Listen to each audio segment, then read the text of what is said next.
Good morning, Sophie. Good morning. And this is Alex, and I think it's his abdomen that we needed to examine this morning, isn't it? So if you're all quite comfortable, then I think we can start. Okay, the first thing I'm going to do is just simply observe Alex and just see him sitting on the bed there. And I can see that he looks nice and comfortable, he's alert and he's quite lively. And I can also see that his gut colour is nice and pink, and he doesn't look pale or jaundiced, for example. He's not got any accessory equipment such as drips or medications or anything of that nature. Moving in to look at his hands, if I look at them fairly closely, I can see they're a gut colour, they're also nice and pink, they feel nice and warm, and I'm going to do a capillary refill time that shows that was less than 2 seconds. Okay, so his perfusion is fine. We're then going to assess his hydration, and just looking in his mouth, can I have a little look in there? Stick your tongue out for me. And that looks lovely and moist. His eyes look nice and moist and they're not sunken. And if I do a skin turgor, I can see that that pings back absolutely nicely. So he's very well hydrated. So that concludes my first set of observations, and now I want to look at his tummy. And for that I need to just lie you down a little bit. Is that okay? If you just lie back. Well done. Here we go. Whee! All right then.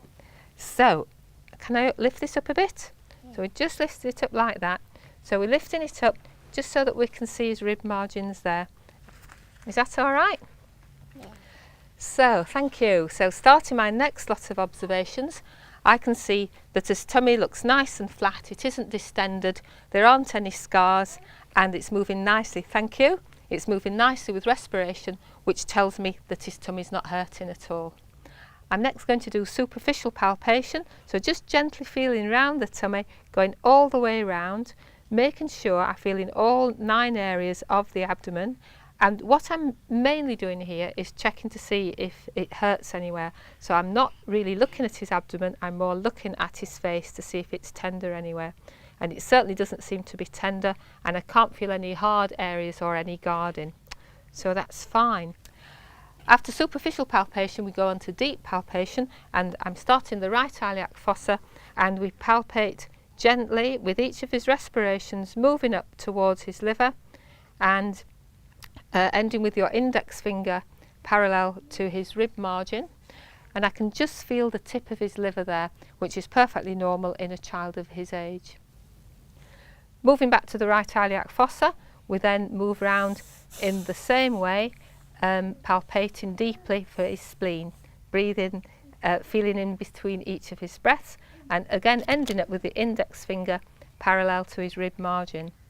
I can't feel a spleen. Sometimes a little spleen at the back you can feel by just pulling forward in that way, but there's still no spleen there, and that is absolutely normal. If the liver or spleen were palpable, I would follow this up with percussion, which would help to estimate the size of the enlargement. I'm now going to auscultate his abdomen.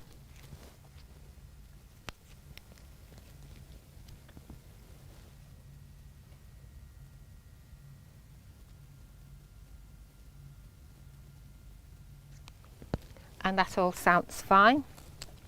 We'll just check down in the hernial orifices, and that looks absolutely fine. No sign of any hernias or any lumps and bumps.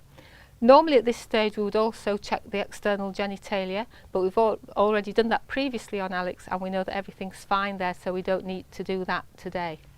One final thing, if we were examining a young baby who's in nappies, it would be important to start the abdominal examination with the nappy open right from the start. But with a young man of Alex's age, which is 3, it's important to examine it in a sensitive manner so that we open the top area first, and then we can see the external genitalia at a later stage.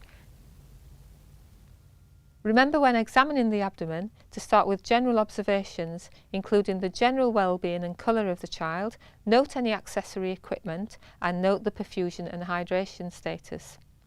Then move on to specific observations of the abdomen, including noting any distension, any masses or scars, and how it moves with respiration.